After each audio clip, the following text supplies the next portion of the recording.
না চা না চা না, তুমি তো আমার বাড়ির রাস্তায় ভুলে গেছো গো।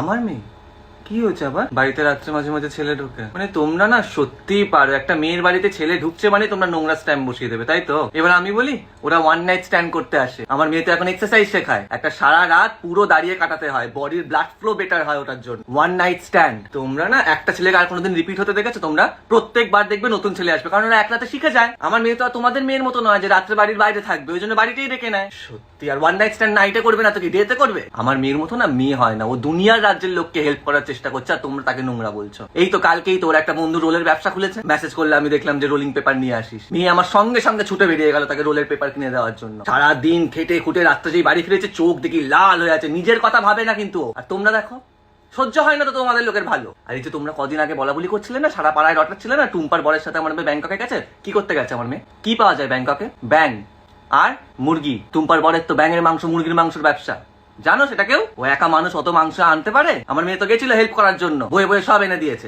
লোকের কাছে তো বলতে পারবে না যে উনি ব্যাঙের মাংসের ব্যবসা করে, বাইরের দেশ থেকে মুরগির মাংস পাচার করে ব্যবসা করে, সেগুলো তো বলতে পারবে না। এবার আমার মেয়ে নোংরা। দাও, তুমি আসতে পারো গো। তুমি যখনই আসো আমার মেয়েকে নিয়েই তোমার কিছু বক্তব্য থাকে, তুমি এসো।